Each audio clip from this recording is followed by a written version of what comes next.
Hi guys, it's Grace from Grace Gets Gastric. Today is Tuesday, March 6th, and I am here today with my Week 9 post-op VSG update video. So I'll go ahead and jump into stats. Again, my name's Grace. I am 5'8", 27 years old, and on January 2nd, 2018, I had the Vertical Sleeve Gastrectomy, or VSG, weight loss surgery. My high weight was 354 pounds, and that was in May of 2017. My starting weight day of surgery was 319 pounds. Last week I came at you with a weight of 282.9, and today I weighed in with a weight of 280 pounds even. So that is a loss since last week of 2.9 pounds, a loss since my starting weight of 39 pounds, and a loss since my high weight of 74 pounds. So again, I continue to lose. I've been lucky enough so far to not really experience any kind of weight stalls. I think there was one week, my fourth week, where I only lost 0.8 pounds, but hey, that was still a loss. I'm sure a stall will come to me. I'm not going to let it get me down, but it is really exciting to continue to see that number decrease. I feel like I've been in the 280s now for a really long time. It's probably been, 3 weeks since I've been, it might have actually even been, no, 3 weeks, because I started February at 295. So probably the past 3 weeks I've been in the 280s, which, I mean, in the scheme of things is really not that long, just because that first month I dropped so much weight. It just feels like I've been chilling in the 280s for a while, but I'm almost out of this weight decade, as people like to say, which will be exciting. Every week continues to be like a new exciting thing. Every week it's the lowest weight I've ever been in my adult life. Yeah, so every week is a new adventure. Let's see, I feel like I don't have much to talk about today, but I say that and then 30 minutes later I'm done. But let's see, last week I went to physical therapy. So I think I mentioned that in my last weekly update video. I did physical therapy. It's the first time I've ever done it. It was intense. I had done acupuncture the day before, and so my back was actually feeling pretty good. So I felt like we weren't really quite getting the same reactions as maybe I normally would with my bad back, but he gave me some exercises to work on, and then holy cow, he massaged or something, and it felt really nice. It hurt, and then it felt really good that night, and then the next day, it was like I was bruised, the back of so it's like if I bumped it or touched it really, it was very sensitive. But it is feeling better. I had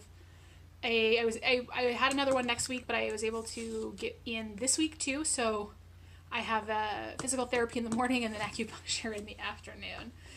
We'll see how that goes. So far so good. I am feeling better. My back is feeling better, and I think I mentioned last time, I just want to stop. I'm going to stop letting it be an excuse. I don't want to use that as an excuse. There are other things I can do.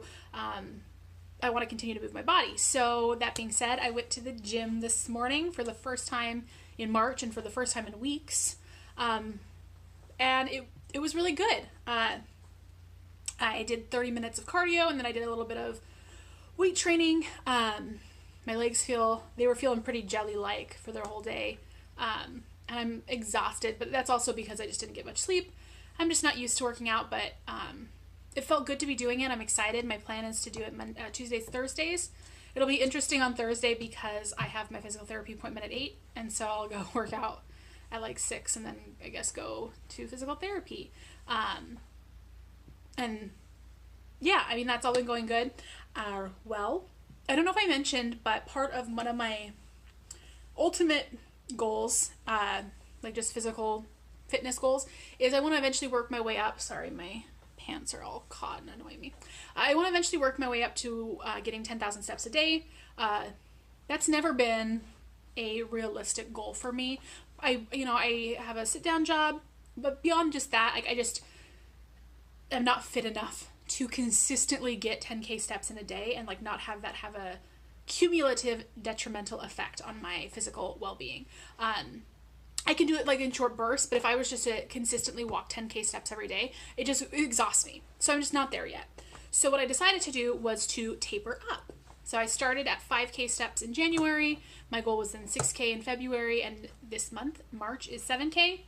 And the first few days I was not doing great, but today I'm actually going to hit 10K steps, which is really exciting. I got over 7K yesterday, and then with my little workout in the morning, I'm at like 9,980 steps. So I'm gonna hit 10K as soon as I finish recording this video.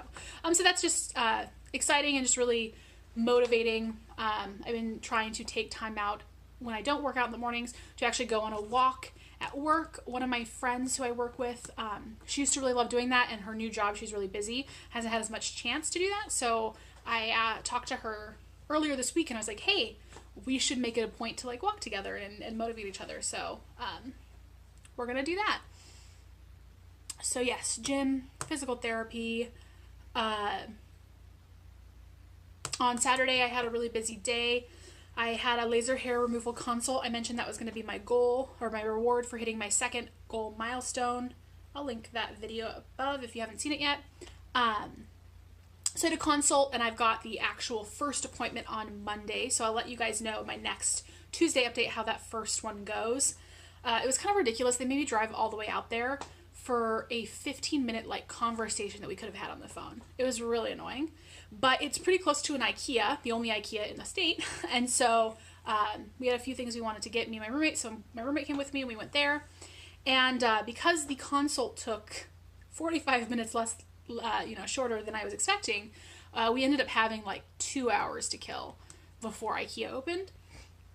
And so I was planning to have just get some espresso shots from Starbucks and put a Premier Protein for my breakfast, but we ended up going to a sit-down restaurant to kill more time.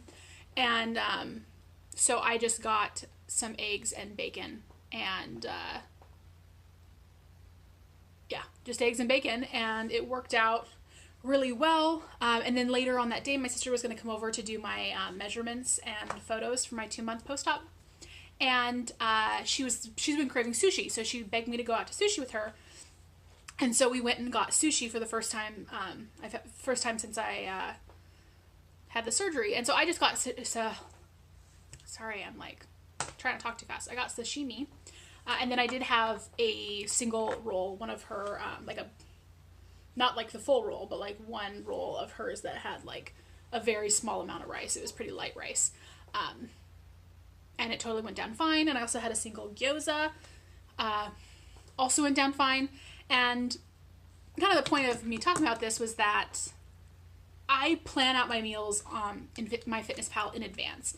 I usually do it like at least a week in advance. I kind of think about the things I have, the things I'm going to eat, and I kind of plan out so I know generally what my macros are going to be, make sure that I'm actually hitting all of my goals. And then, of course, I make adjustments through the week if I end up deciding not to make something that I thought I would, or I'm not feeling something, or I end up having an extra snack, or, I do make adjustments. But these were like pretty big adjustments I had on the fly on the same day. Both my breakfast and my dinner were completely different than what I had originally intended. And so it was cool to see that I am able to make those kinds of last minute adjustments. There is still food that I can eat at restaurants. I've been to several now, and it's within my macros. I think I was 12 calories over my goal calorie range. So I was like slightly over, whereas the days I usually budget them to be under. But I'll take that. I was very slightly over, and I hit my protein, etc. So, and I got to go out and eat with my friends and my sister, my family, and enjoy myself. So that was just, I mentioned it before how kind of nervous I was about eating out after surgery, and so far I've not had any problems. I've gone out to several restaurants and it's been totally fine. I will say I've mentioned before I'm doing Lent. As part of that, on Fridays, I don't eat meat just during Lent. You can have fish, I'm not a huge seafood person, generally speaking, and so I rarely have any on hand, and I'm not super adept at preparing it. And there are very few things I actually like. Really like red fish, or like I like salmon and I like tuna.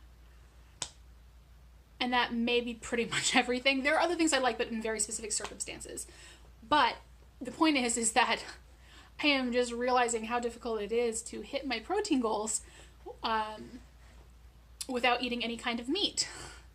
Last Friday was a real struggle. And a big part of this was because I went kind of off plan, unintentionally, but the thing that I had planned to eat, it was these protein chips that were low calorie, high protein, and I couldn't eat them. They were just gross. And so that was like 20 grams, 22 grams or something of protein that I had to try to figure out. And like, there was just no way for me to get 22 grams of protein in that amount of calories if it wasn't meat or like a protein shake. And if I try to do multiple protein shakes in a day, I'd already done one for one of my meals, it mentally does not work for me. So that was I'm realizing that for days like that where I have specific dietary restrictions, I really need to stick to my meal plan, and I shouldn't plan to try new things on those days, because if I don't like them, then I am up a creek without a paddle. What else did I did try ground beef for the first time last week. So that was the first time I had any kind of ground meat. It went down fine. It was maybe slightly more uncomfortable than normal. To the point where I'm like, I think I'll wait before I continue to make it. I'm going to eat the rest of the dish I made. It hasn't been a huge issue, but it's just, there's like a slight discomfort, but I figured that might be the case and I wanted to try it, so it went down fine. I think I'm going to try steak next week. Like a good steak. I think that's everything. I think that's all I had to talk about. Things continue to progress. I am feeling pretty good. I do feel emotional. I continue to kind of have little spurts of emotion. I just find myself getting really easily annoyed and frustrated, which, to be fair, was not completely out of the ordinary pre-op. But I'm going to blame it on my hormones for now. Yeah. I think I'm just gonna, I'm sure there are things that I can talk about. I actually have some like half-formed ideas, but if I start trying to blather on about them, I'll be here for another 20 minutes, and I think I'm going to try to keep a weekly update video under 15 for once in my life. So, as always, thank you guys so much for watching. I really appreciate each and every one of you. Thank you guys for liking and commenting and subscribing. It really means a lot. I will mention really quickly, if you are on Instagram and you want to follow me, you can find me through the link in the description box. I'm also on my MyFitnessPal and pretty much those. Alright, you guys, have a fantastic Tuesday. I actually have 2 other non-update videos in the queue, so I think I'm going to post at least one of those before my next weekly update, so you can keep an eye out for that in the next couple of days. In the meantime, stay wonderful, and I will talk to you soon.